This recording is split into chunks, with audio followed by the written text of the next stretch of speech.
আমিরে শহর আবু মুসলিম রাজির মহলের পেছনে ঘন বৃক্ষে ছাওয়া একটি চমৎকার বাগান আছে। এমন নির্জন সবুজ বাগান রায় শহরে আর একটিও নেই। সেই দিনই বিকেলে সুমনা হঠাৎ মুজাম্মিলের কামরার দরজায় এসে দাঁড়িয়ে বলল, আমি বাগানে যাচ্ছি, ইচ্ছে হলে এসো ওখানে। এই বলে সে চলে গেল। দুজনে বৃক্ষলতার আড়াল হওয়া একটি মনোরম কোণে গিয়ে বসল। তাহলে কি তুমি আমার গ্রহণ করে নিচ্ছ? মুজাম্মিল প্রত্যাশার গলায় কোনো মতে জিজ্ঞাসা করল। আমি তো তোমার ভালোবাসাকে প্রত্যাখ্যান করিনি, কিন্তু মুজাম্মিল, তোমাকে সতর্ক করে দেওয়া জরুরি মনে করছি এজন্য যে আমার ভালোবাসা তোমার হয়তো জ্বালাই বয়ে আনবে। হাসান ইবনে সবার ওখানে আমাকে এই শিক্ষায় দেওয়া হয়েছে যে যাকে তুমি জালে জড়াবে তার উপর নেশা হয়ে সাওয়ার হও এবং তাকে টেরও পেতে দিও না সে ভয়ঙ্কর এক প্রতারণার শিকার হচ্ছে। মারুতে আমি আমার এই বদ শিক্ষাকে প্রয়োগ করে সত্যকার এক আবেদ ও বিচক্ষণ লোককে আমার মুঠোয় পড়ে নিয়েছিলাম। পরে আমার এ সব কিছুই কোনো এক কারণে ফাঁস হয়ে যায়। আমি হাসানের ব্যাপারও ফাঁস করে দেই ওখানেই। আমি এখানে এসে আমিরের শহর আবু মুসলিম রাজির কাছে আশ্রয় চাইলে তিনি আমাকে আশ্রয় দেন। আমি অনুভব করি আমার মধ্যে ন্যূনতম মানবতা এখনও জীবিত আছে। তাই দৃঢ় সংকল্প বোধ হই নিজেকে ইবলিশের অশুভতা থেকে পবিত্র করতে হবে। আবু মুসলিম রাজি আমাকে সত্যিকার এক আধ্যাত্মিক পুরুষের কাছে সোপর্দ করেন। তাকে আমি আমার মুর্শিদ মেনে নেই। তিনি ছিলেন দুনিয়া বিমুখ। আমি তার যথাসাধ্য সেবা করার চেষ্টা করি, কিন্তু এক সময় আমার জন্য তিনি অস্থির হয়ে পড়েন। সুমনা মুজাম্মিলকে নুরুল্লাহর পুরো ঘটনা শোনাল। আমি জানি তিনি নিজেকে মৃত্যুর শাস্তি দিয়েছেন। সুমনা বলল, তিনি তো মৃত্যুকে বেছে নিয়েছেন, কিন্তু আমার ভেতর আশ্চর্য এক অস্থিরতা এখনো তাড়িত হয়। আমার অস্তিত্বের ব্যাপারে নিজের মধ্যে কেমন ঘৃণা বেড়ে যায়। মনের মধ্যে কাজ করতে শুরু করলো প্রতিটি সুন্দরী নারী শয়তানের গুটি। আবু মুসলিম রাজি বলেছেন, সুন্দরী এক মেয়ের মধ্যে এমন শক্তি থাকে যে কোনো পুরুষের ঈমানকে ধ্বংস করে তার মধ্যে শয়তানকে জাগিয়ে তোলে, কিন্তু দৃঢ় ঈমানের অধিকারীকে শয়তান কিছুই করতে পারে না। তুমি আমাকে এ ঘটনা কেন শোনালে? কারণ তোমার ভালোবাসা আমার অন্তর গ্রহণ করে নিয়েছে। এই প্রথম সুমনাকে মুজাম্মিল রমণীয় সুলভ লজ্জারাঙ্গা হতে দেখল। সুমনা মুজাম্মিলের দিকে না তাকিয়েই বলল, তুমি একজন আমিরজাদা হলে আমার কাছে সাধারণ হতে, কিন্তু তোমার মধ্যে এমন কিছু দেখেছি যা সবার মধ্যে নেই। আমার ভয় হয় আমাকে রূপবতী মেয়ে মনে করে আমার ভালোবাসা যদি তোমাকে নেশাকাতর করে তোলে, তাহলে নিজেকে আমি অপরাধী ভাবব। কখনো সৃষ্টিকর্তার কাছে অভিযোগ করি কেন আমাকে নারী বানানো হলো। সেই কিশোরেই আমি অপহৃত হওয়ার পর থেকে এ পর্যন্ত আমি যে জীবন কাটিয়েছি তার সব শুনলে আজও হয়তো আমাকে তুমি বিশ্বাস করবে না। আমাকে তুমি এক মনোলোভা প্রতারক বলবে। তবে আমার সত্তায় যে পরিবর্তন দেখছো এতে আমার কোনো হাত নেই। এটা এক মুজিজা। আমি বুঝে নিলাম মহান আল্লাহ তাআলা তার সত্য ধর্মের জন্য আমাকে দিয়ে কিছু একটা করাতে চান। জানি না তুমি এটা বুঝেছো কিনা। মহান আল্লাহ তোমার সব অপরাধ ক্ষমা করে দিয়েছেন। তোমার সঙ্গে যে আমার এই অপ্রত্যাশিত সাক্ষাৎ ঘটল এর নিশ্চয় মহৎ কোনো উদ্দেশ্য আছে, আর বিধাতাই তা নির্ধারণ করে দিয়েছেন। তুমি ঠিকই বলেছ যে রূপসী ভেবে যেন তোমার প্রেমে নেশাকাতর হয়ে না পড়ি। না সুমনা, আমি এমন করব না। সেই স্থূলতা আমার দ্বারা সম্ভব নয়। প্রথমেই তোমাকে বলেছিলাম তোমার মধ্যে আমি অন্য কিছু দেখেছি। সেজন্য কিছুটা তোমাকে বলছি আমি। সেটা হলো হাসান ইবনে সাবাকে আমি হত্যা করতে চাই। সে আমার আপন এবং শতালু পিতাকে হত্যা করেছে। আমার মাকে করেছে দুইবার বিধবা। এ তো আমার ব্যক্তিগত প্রতিশোধ। দ্বিতীয় ব্যাপার হলো ইসলাম। সে নিজেকে ইসলামের ধ্বজাধারী বলে ইসলামের শিকড় উপড়ে ফেলেছে। আর হ্যাঁ, সে আমাকে হত্যার নির্দেশ দিয়েছে। তার এক লোক ঘরে আমাকে বন্দিও করে রেখেছে। সে লোকের মহৎ প্রাণ এক স্ত্রী কোনোভাবে জানতে পারেন আমাকে খুন করা হবে, তাই রাতেই আমাকে তিনি পালিয়ে আসার সব ব্যবস্থা করে দেন। তারপর আমি আবু মুসলিমের কাছে এসে আশ্রয় নিই। হ্যাঁ, এই সংকল্প আমারও। আমাকে তা পালন করতে হবে। আমি ব্যর্থ হলে তুমি এগিয়ে যেও। আমি জীবিত থাকতে তোমাকে আমি আমার আগে যেতে দেব না সুমনা। ফৌজের সঙ্গে আমি যাচ্ছি। সালার আরসালান সুলতানের নির্দেশ মতে হাসান ইবনে সাবাকে জীবিত গ্রেফতার করবে, কিন্তু ওকে আমি ওখানেই হত্যা করব। দুজনে কথা বলতে বলতে ওরা পরস্পরের হৃদয়ের উষ্ণতায় পরিতৃপ্ত হয়ে উঠল। সুমনা যখন বাগান থেকে বের হলো, মুজাম্মিলের ভালোবাসা তার অন্তর্ময় সিক্ত করে তুলেছে। তখন 3-4 দিন পর মারু থেকে ফিরে এসে আবু মুসলিম মুজাম্মিলকে ডেকে পাঠালে। সালার আমির আরসালানও ফৌজ নিয়ে এসে গেছে। 500 সওয়ারের একটি ফৌজ এসেছে। আবু মুসলিম মুজাম্মিলকে বললেন, আজই যত দ্রুত সম্ভব রওনা দিতে হবে। কাফেলা বাগদাদ থেকে বের হয়ে গেলে তার পিছু ধাওয়া করতে হবে। হাসান ইবনে সাবাকে তুমি চেনো, আরসালান চিনে না, আর তুমি আমাদের মেহমান, সৈন্য অফিসার বা কর্মচারী নও।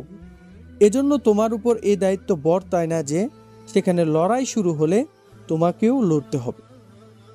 সেখানে লড়াই হবে বলে আপনি কি আশা করছেন?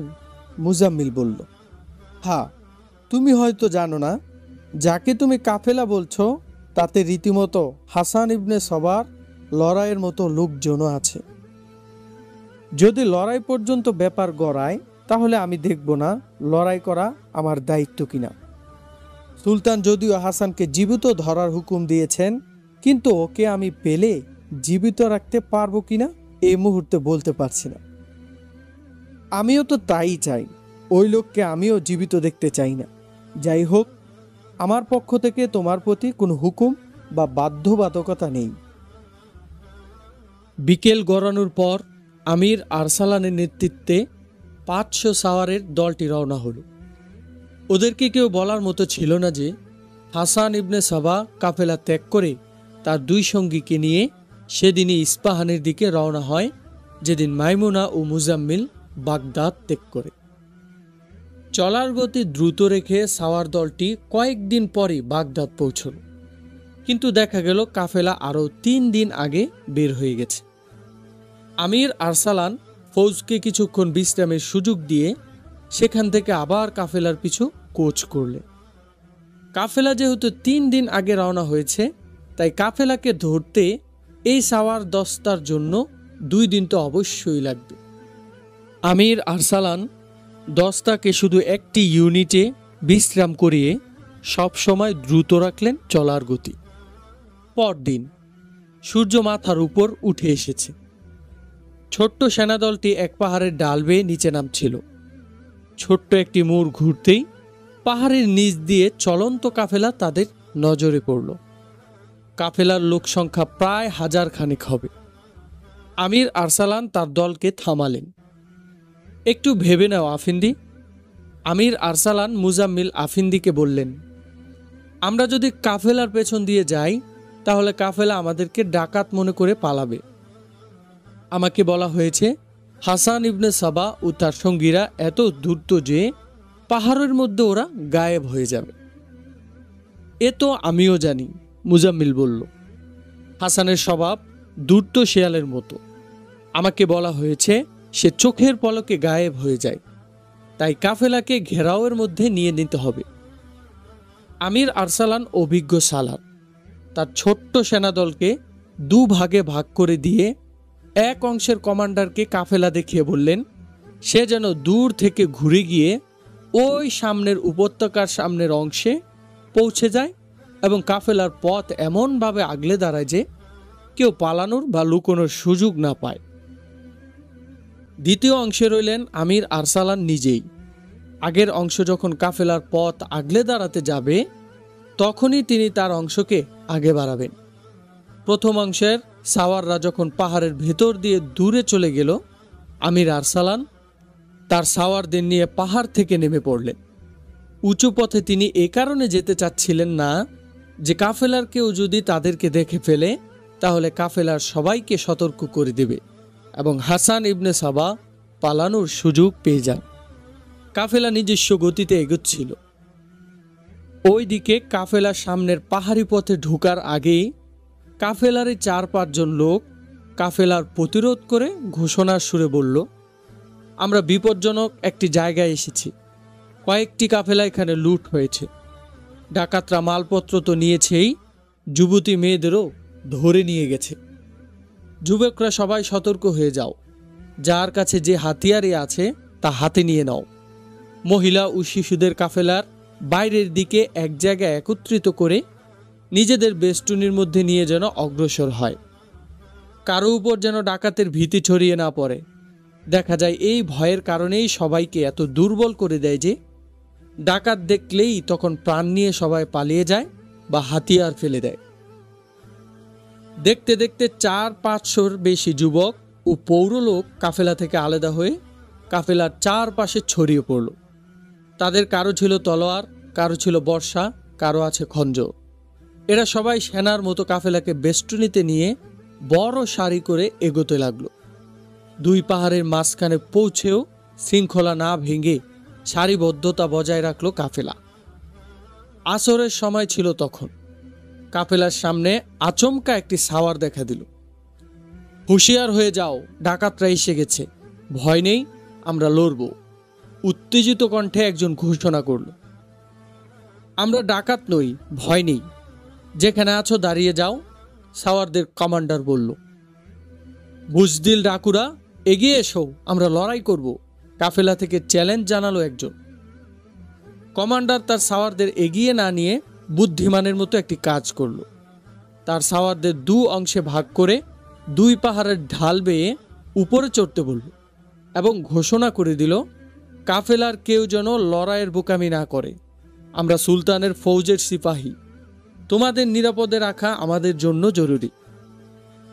এ সময় আমির আরসালান তার সাওয়ারদের নিয়ে কাফেলার পেছনে চলে এলেন এবং ওই অংশের কমান্ডারের মতো তার সাওয়ারদের কাফেলার একদিকে না গিয়ে ঢালের উপরের দিকে রাখলেন। কাফেলার মধ্যে যেন কিয়ামত শুরু হয়ে গেল। নারী শিশুর ভীত চিৎকার আকাশ কাঁপিয়ে তুলতে লাগল। ওদিকে সাওয়াররাও ঘোষণা চালিয়ে গেল, আমরা ডাকাত নই, সুলতানের ফৌজ। কিন্তু কাফেলার যুবকরা লড়াইয়ের জন্য চিৎকার করে আহ্বান করতে লাগলো। অবস্থা বেগতিক দেখে সালার আমির আরসালান ও মুজাম্মিল আফিন্দি পাহাড়ের উঁচুতে চলে গেল।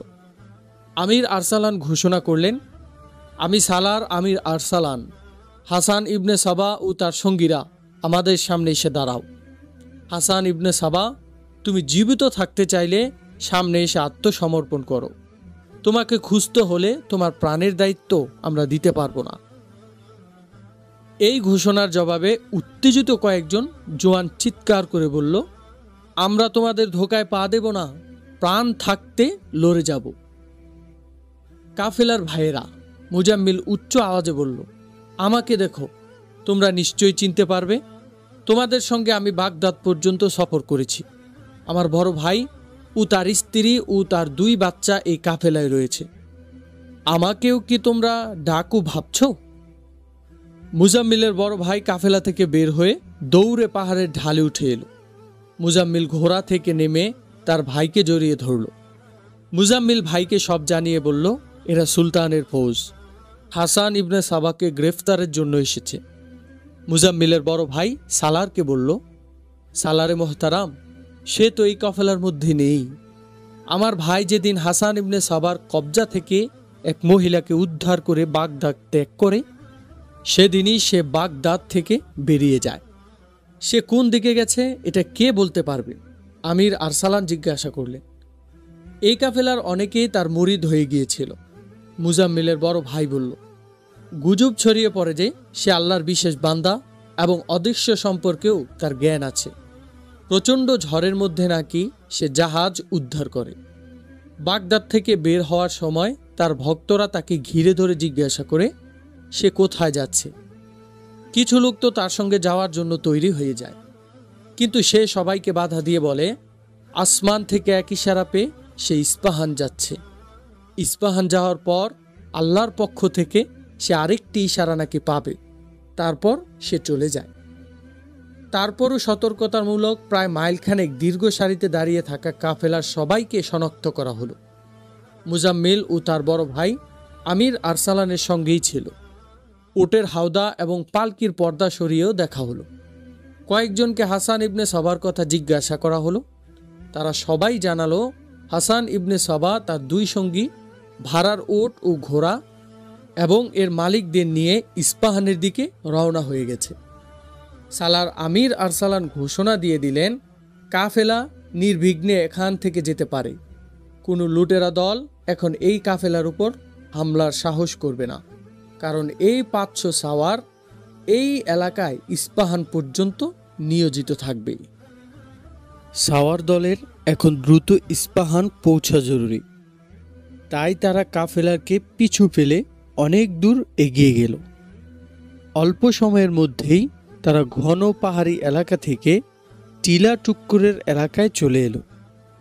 এ সময় দূরের কয়েকটি টিলার পেছন থেকে ছোটন্ত এক ঘোড়ার খুরো ধ্বনি শোনা গেল, কিন্তু ঘোড়া এই ফৌজের সামনে এলো না।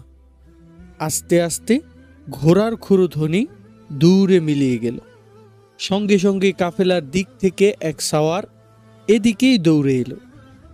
মোহতারাম সালার, সাওয়ার বলল, আপনারা চলে আসার পর আমাদের কাফেলা থেকে এক সাওয়ার হঠাৎ ঘোড়া নিয়ে ঊর্ধ্বশ্বাসে ছুটে পালালো।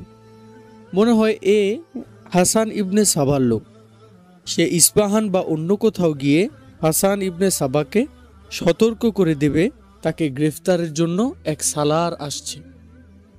ওই সাওয়ারকে যদিও ধরা সম্ভব ছিল না, তবুও আমির আরসালান তার সেনাদলকে ক্ষিপ্রগতিতে চলার নির্দেশ দিল। হাসান ইবনে সাবা কয়েকদিন আগে ইস্পাহান পৌঁছে যে বাড়িতে উঠে সেটির আদল অনেকটা দুর্গের মতো। সেখানে পৌঁছেই আহমদ ইবনে গুতাসকে ইস্পাহানে তার আসার সংবাদ দিল। আহমদ ইবনে গুতাস খালজান থেকে এত দীর্ঘ পথও অল্প সময়ের মধ্যে অতিক্রম করে ইস্পাহান পৌঁছে যায়।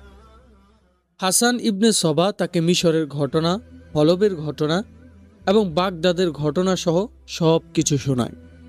তারপর জিজ্ঞাসা করে এখন কিসে খালজান আসবে কিনা। অবশেষে তোমার খালজান আসতেই হবে, আহমদ ইবনে গুতাস হাসানকে বলল।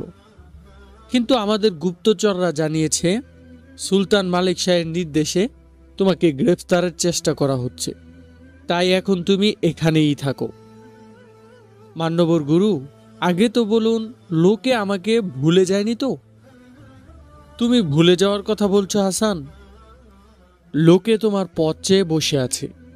আমি যে কি সফলতা পেয়েছি সেটা তুমি সেখানে গিয়েই দেখবে। লোকদের আমরা বলেছি আল্লাহর দূত আবার আগের মতো কোনো এক এলাকায় আকাশ থেকে অবতীর্ণ হবে। যারা তার অনুসারী হবে দুনিয়াতে তারাই বেহেশত পেয়ে যাবে। তোমার নামে লোকেরা জান দিতেও প্রস্তুত। জানবাজদের একটি দল আমি তৈরি করেছি, যারা শুধু ইশারার অপেক্ষায় আছে। খুব শিগগিরই সেলজুকিদের মোকাবেলায় উপযুক্ত হয়ে উঠব আমরা। ওই এলাকায় প্রায় সব মসজিদের ইমাম ও খতিবরা আমাদের লোক। ওরা লোকদেরকে কোরআন ও হাদিস থেকে যে ব্যাখ্যা শোনায় তাতে আমাদের আল্লাহর দূতের অবতরণ সম্পর্কেও ভবিষ্যৎবাণী থাকে। লোকেরা একে আসল ইসলাম মনে করছে এখন। মেয়ে দলের অবস্থা কি? আর জানবাজদের হাসিস এক প্রকার হিরোইন দেওয়া হচ্ছে তো? হাসিসই তো আমাদের কাজ সহজ করে দিয়েছে। লোকদের বিশেষ করে জানবাজদের তো জানাই নেই যে আমরা ওদের খাবার এবং পানীয়তে হাসিস দিচ্ছি। আর আমাদের মেয়েরা যে কৃতিত্ব দেখিয়েছে সেখানে গেলেই সেটা তুমি দেখতে পাবে। যেসব গোত্র সর্দাররা আমাদের বিরোধী ছিল, আমাদের মেয়েরা ওদেরকে এমন রাম বানিয়ে ফেলছে যে ওরাই এখন আমাদের অন্যতম শক্তি হয়ে গেছে। আলাপের মাঝখানে জানানো হলো এক দূর থেকে এক সাওয়ার এসেছে। আহমাদ ইবনে গুতাস তাকে তখনই ভিতরে নিয়ে আসার নির্দেশ দিল। সাওয়ার বড় ক্লিষ্ট ক্লান্ত ছিল।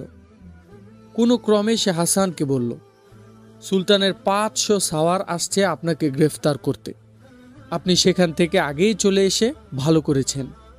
কেউ একজন আপনার ইস্পাহানা আসার কথা বলে দিয়েছে, ওরা এদিকেই আসছে। এখান থেকে তো আমার তাহলে বের হয়ে যাওয়া উচিত, হাসান বলল। কিন্তু যাব কোথায়?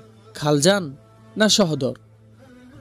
না, আহমাদ বলল, বড় কোনো শহরে যাওয়া যাবে না।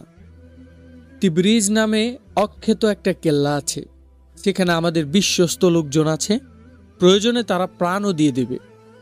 রাতের অন্ধকারেই হাসান ইবনে সাবা তিবরিজ কেল্লায় পৌঁছে গেল। এর একদিন পর ইস্পাহানে পৌঁছল সুলতানের 500 সাওয়ার। তুফানের মতো সাওয়াররা ইস্পাহানের অলিতে গলিতে ছড়িয়ে পড়ল এবং ঘোষণা করতে লাগলো, হাসান ইবনে সাবা বের হয়ে আসো, প্রতিটি ঘরে আমরা তাল্লাশি চালাবো। যে ঘরেই হাসান ইবনে সাবাকে পাওয়া যাবে সে ঘরের সবাইকে যাবজ্জীবন কারাদণ্ড দেওয়া হবে। দুর্গস্রদেশ সেই দালানের প্রতি কারো সন্দেহ হলো না যেখানে হাসান ইবনে সাবা ছিল। তবে আহমাদ ইবনে গুতাস সে বাড়িতেই রয়ে যায় এবং সে বাড়ির আস্তাবলের একজন বুড়ো সহিসের ছদ্মবেশ নিয়ে আস্তাবলের মধ্যেই পড়ে থাকে। কোথাও হাসান ইবনে সাবার খোঁজ পাওয়া গেল না। তল্লাশির ব্যাপারে আমির আরসালান নিজেই নেতৃত্ব দিচ্ছিলেন। এক রাস্তার মোড়ে এক বুড়ি আমির আরসালানের কাছে এসে বলল, গত রাতে আমি কেল্লা তাবরিজ থেকে এসেছি। সেখানে আমার এক যুবক নাতি আছে, ওর জন্য আমার বড় টান। মাঝে মধ্যে ওকে দেখতে যাই।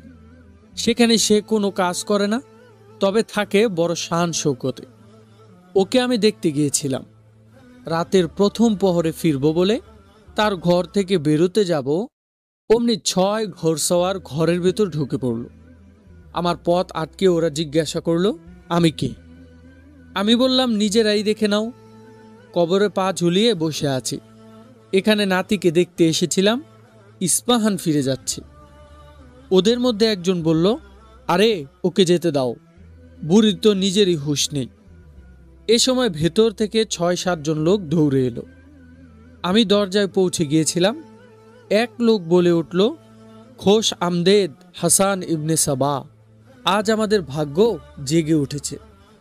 আরেক লোক বলে উঠল, নাম নিও না বেকুফ, তোমার আওয়াজ তো ইস্পাহান পর্যন্ত পৌঁছে যাবে। জানি না এ কি সেই হাসান ইবনে সাবা নাকি যাকে তোমরা খুঁজে বেড়াচ্ছ। আমির আরসালান সে বুড়ির ছেলেদের ডেকে জিজ্ঞাসা করল, এদের মধ্যে কার ছেলে কেল্লা তাবরিজে থাকে? আমার ছেলে, এক লোক এগিয়ে এসে বলল। সে ওখানে কি করে? গুমরা হয়ে গেছে, বাতানিদের জালে ফেসে গেছে এবং খোদার মিথ্যা দূতের জানবাজ বনে গেছে। আমরা সঠিক আকীদার মুসলমান। আমির আরসালান কেল্লা তাবরিজের দিকে কোচ করার হুকুম দিয়ে বললেন, কেল্লা তাবরিজ অবরোধ করতে হবে। কেল্লা তাবরিজে মাত্র 70 জন হাসান ইবনে সাবার শিষ্য ছিল এবং এরা সবাই ছিল জানবাজ। আমির আরসালান তার 500 সাওয়ার নিয়ে তাবরিজে পৌঁছে দেখলেন কেল্লা দুটির দরজা খোলা এবং দরজার বাইরে কয়েকজন হাসান ইবনে সাবার ঘোড়সওয়ার। আমির আরসালানের সাওয়াররা যখন একেবারে কাছে চলে এলো, সেই সাওয়াররা তখন দরজার ভেতরে চলে গেল। দরজা বন্ধ হয়ে যাচ্ছিল। আমির আরসালান সাওয়ার দলের ছোট্ট একটা অংশকে দরজার কবজার জন্য আগে বাড়ালেন, কিন্তু ভেতর থেকে জানবাজরা এবং নির্ভীক কৌশলে মোকাবেলা করল। আরসালানের সাওয়াররা ভেতরে ঢুকতে পারল না, দরজা বন্ধ হয়ে গেল। কেল্লাটি খুব বড় নয় যে এর দরজা খুব মজবুত লোহা বা শাহবলুত কাঠের হবে। দরজা খুবই সাধারণ কাঠের। সাওয়াররা ঘোড়া থেকে নেমে দরজা ভাঙতে শুরু করল। অন্যদিকের সাওয়াররা কেল্লার খাঁচ কাটা দেওয়ালের ভেতরে চড়ার জন্য আংটাওয়ালা রশি ছুঁড়ে মারতে লাগলো। কিছু কিছু আংটা ও রশি সমেত আটকে গেলেও হাসানের জানবাজরা রশি কেটে দিল এবং উপর থেকে তীর ছুটতে লাগলো। তীরের জবাবে সাওয়াররাও তীরন্দাজি শুরু করে দিল। তীরের ছায়ায় কয়েকজন সিপাহী উপরে চড়ে বসল, কিন্তু দেয়াল লড়ার মতো চওড়া ছিল না। তারা ভেতরে লাফিয়ে নামল। সঙ্গে সঙ্গে তাদেরকে জানবাজরা বেষ্টনীতে নিয়ে নিল, কিন্তু একটি আওয়াজ তাদের বেষ্টনী ভেঙে দিল।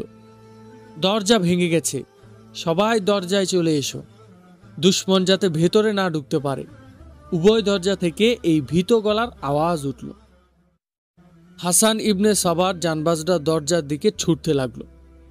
আমির আরসালানের যেসব সাওয়াররা তখন পদাতিক হয়ে গেছে, তারা সংখ্যায় কম হলেও এবং কেল্লার ভেতরে থাকলেও জানবাজদের উপর অনবরত হামলা চালিয়ে গেল। জানবাজরা যদিও বাইরের সাওয়ারদের কোনো ক্রমে ভেতরে ঢোকা থেকে ঠেকিয়ে রেখেছিল, কিন্তু স্পষ্ট দেখা যাচ্ছিল বেশিক্ষণ তারা এভাবে জমে লড়তে পারবে না।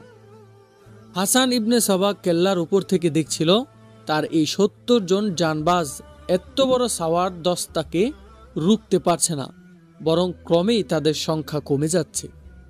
সে তখন ছাদের উঁচু একটি স্থানে উঠে উভয় হাত আকাশের দিকে তুলে চিৎকার করে বলতে লাগলো, আল্লাহ, তোমার দূত বিপদে পড়েছে, ফেরেশতা পাঠাও আল্লাহ, তোমার নামের উপর জান কুরবানকারীদের এত কঠিন পরীক্ষায় ফেলো না আল্লাহ, ফেরেশতা পাঠাও আল্লাহ, কাফেরদের তুফান থেকে বাঁচাও আল্লাহ। সে বোবা হয়ে আকাশের দিকে তাকিয়ে রইল। তার জানবাজদের অনেকেই এই অবস্থায় তাকে দেখে তার দিকে তাকিয়ে রইল। ইয়া হাসান, তার এক লোক কাছে এসে ঘাবড়ে যাওয়া কম্পিত গলায় বলল, আপনার ফেদায়েনরা সাহস হারিয়ে ফেলেছে, ওরা বাইরে পালানোর রাস্তা খুঁজছে। হাসান লোকটির দিকে তাকিয়ে দেখল তার কাপড় রক্তে লাল। সে একবার চোখ বন্ধ করে আকাশের দিকে তাকিয়ে আবারও উচ্চ আওয়াজে বলতে লাগলো, ওহী নাজিল হয়েছে, আল্লাহর হুকুম এসেছে, যে কেউ যেন বাইরে বের না হয়। যে বের হবে সে দুনিয়ায় জ্বলে পুড়ে মরবে, আর যে আমাদের সাথে থাকবে সে দুনিয়াতেই বেহেশত দেখবে। বেহেশতের হুর নেমে আসছে, ফেরেশতা নেমে আসছে। আমাদের সঙ্গ ছেড়ে যারা যাবে তাদের জন্য আগুনের শাস্তি আসছে, সাহায্য আসছে। এই ওহী সমস্ত জানবাজদের মধ্যে ছড়িয়ে দেওয়া হলো। সঙ্গে সঙ্গেই ওরা শক্ত পায়ে দাঁড়িয়ে গেল এবং জমে লড়তে লাগলো। আমরা হাসান ইবনে সাবার সঙ্গে আছি, বাতিনি জানবাজরা স্লোগান দিতে লাগলো। ওদের লড়াইয়ে সৃষ্টি হলো নতুন উদ্দাম ও ক্রুদ্ধতা। আমির আরসালানের যে কয়েকজন পদাতিক সৈন্য রশির সাহায্যে দেয়াল টপকে ভেতরে গিয়েছিল, বাতিনিরা ওদেরকে কেটে টুকরো টুকরো করে দিল। আচমকা ৩০০ সাওয়ারের একটা দল ঊর্ধ্বশ্বাসে ছুটে আসতে লাগল। আমির আরসালানের সামান্যতম সন্দেহ হলো না যে এ তার দুশমন সাওয়ার। আবার কোথাও থেকে সেনা সাহায্য আসবে এ আশাও তার ছিল না। তার তো সেনা সাহায্য দরকারও ছিল না। সাওয়াররা প্রত্যেকে খোলা হাতিয়ার নিয়ে এলোপাতারি আসতে লাগলো। আমির আরসালানের তবুও বিশ্বাস হচ্ছিল না এরা হামলা করতে আসছে। তখনও তার মাথায় প্রতিরোধ চিন্তা এলো না। অথচ ওই জঙ্গি সাওয়াররা তার মাথার উপর এসে স্লোগান দিতে লাগলো, হাসান ইবনে সাবা জিন্দাবাদ। তার মাথায় শুধু ঘুরছিল এই সাওয়ার দল কোত্থেকে এলো। ওই স্লোগানের আওয়াজ শুনেই তার হুঁশ এলো, কিন্তু তখন সামলে উঠে লড়াইয়ে নামার সময় চলে গেছে। তার সাওয়াররা ওই জঙ্গি সাওয়ারদের ঘেরাওয়ের মধ্যে। তখন এই সাওয়াররা আমির আরসালানের ৫০০ সাওয়ারকে খড়কুটোর মতো উড়িয়ে নিয়ে যেতে লাগলো। সেলজুকিরা জমে লড়াইয়ের চেষ্টা করলো অনেক, কিন্তু হামলাকারীদের আক্রমণে ক্ষিপ্রতা ছিল যে সেলজুকিরা অল্প সময়ের মধ্যে কেটে কুচি কুচি হয়ে গেল। তারা জানলো না তাদের সালার আমির আরসালানও শহীদ হয়ে গেছে। অবশ্য কিছু সাওয়ার পালিয়ে যেতে পারল, তবু এরা সবাই ছিল জখমি। মুজাম্মিল আফিন্দিও চরম জখমি হয়ে পড়ে এবং এই জখম নিয়ে তার ঘোড়া রুখ করে দেয় মারুর দিকে। কিছু জখমি এদিক সেদিক লুকিয়ে পড়ল, তাদের পালানোর শক্তিটুকুও অবশিষ্ট ছিল না। এ ব্যবস্থা ছিল আহমাদ ইবনে গুতাসের। আহমাদ নিশ্চিত হয়েই আশঙ্কা করেছিল সেলজুকি ফৌজ ইস্পাহান এসে হাসান ইবনে সাবাকে অবশ্যই খুঁজবে এবং যে কোনোভাবেই হোক তারা জেনে যাবে হাসান তিব্রিজে আছে। ইস্পাহানে হাসান ও আহমাদরা যে বাড়িতে ছিল সেটা ছিল এক গোত্র সর্দারের বাড়ি। এ লোক হাসানের শিষ্য বাতিনি ছিল। আহমাদ ওই সর্দারকে বলেছিল হাসান ইবনে সাবাকে বাঁচানোর জন্য অনেক দক্ষ ও জানবাজ লড়াকু দরকার। সর্দার তখন তার ঘোড়ার সাওয়ার হয়ে ঘর থেকে বের হয়ে যায়। তার পেছন পেছন আরেকটি ঘোড়া যায়। এক সহিস সেই ঘোড়ার লাগাম ধরে পায়দল চলতে থাকে। রাস্তায় লোকেরা সর্দারকে দেখে ঝুঁকে সালাম করে যায়, কিন্তু মলিন নোংরা কাপড়ের সর্দারের সহিসের দিকে কেউ তাকালো না পর্যন্ত। কারো সামান্য সন্দেহ হলো না এই সহিস আসলে সর্দারের গুরুর গুরু এবং শয়তানেরও গুরু। শহর থেকে কিছু দূরে গিয়ে ঘোড়ার সহিসের ছদ্মবেশী আহমাদ ইবনে গুতাস ঘোড়ায় চড়ে বসল। দুই ঘোড়া ছুটতে শুরু করল। ইস্পাহান থেকে সামান্য দূরের কাজমিন নামক এক গ্রামে গিয়ে পৌঁছল। কাজবিনের রইস হল আবু আলী। আশেপাশের বড় বড় এলাকায় তার একমাত্র প্রভাব। হাসান ইবনে সাবার প্রশিক্ষণপ্রাপ্ত এক মেয়ে ও হাসিসের প্রয়োগের মাধ্যমে সর্দার আবু আলী হয়ে ওঠে হাসান ইবনে সাবার অন্ধভক্ত। আহমাদ ও ইস্পাহিনের সেই সর্দার আবু আলীর বাড়িতে গিয়ে উঠল। পরিস্থিতি সম্পর্কে তিনজন আলোচনায় বসল। তারপর ফায়সালা হলো যে করেই হোক অধিক সংখ্যক সাওয়ার জোগাড় করে আল্লাহর দূতকে সাহায্য করতে হবে। আবু আলী অল্প সময়ের মধ্যেই জঙ্গি মেজাজের 300 সাওয়ার প্রস্তুত করে কেল্লা তিব্রিজের সামান্য দূরে তাদেরকে একত্রিত করল। ওই জঙ্গি সাওয়ারদের বলা হলো তারা যেন প্রতি মুহূর্তে প্রস্তুত থাকে এবং ইশারা পাওয়ার সঙ্গে সঙ্গেই কেল্লা তিব্রিজে পৌঁছে যায়। বাতিনিরা অত্যন্ত বিশ্বস্ত ও কর্মতৎপর এক গুপ্তচর বাহিনী এতদিনে গড়ে তুলতে সক্ষম হয়। সালার আমির আরসালান ইস্পাহান পৌঁছে যখন কেল্লায় আক্রমণ চালায়, কেল্লা থেকে অনেক দূরের এক মাঠে কয়েকজন কৃষককে দেখা যায়। পর মুহূর্তেই তারা সেখান থেকে লাপাত্তা হয়ে যায়। তারা আবু আলীকে গিয়ে লড়াইয়ের অবস্থা জানায়। 300 সাওয়ার তখন টান টান উত্তেজনা নিয়ে প্রস্তুত। তাদের মনে আগেই সেলজুকিদের বিরুদ্ধে চরম ঘৃণাবোধ সৃষ্টি করা হয়। তারা অপেক্ষা করতে থাকে সেলজুকিদের সামনে পেলেই কেটে কুচি কুচি করে ফেলবে। ইশারা পেতেই এই জঙ্গলিরা ঝড় গতিতে কেল্লা তিব্রিজে পৌঁছল এবং সেলজুকিদের অসতর্কতার পূর্ণ সুযোগ কাজে লাগালো।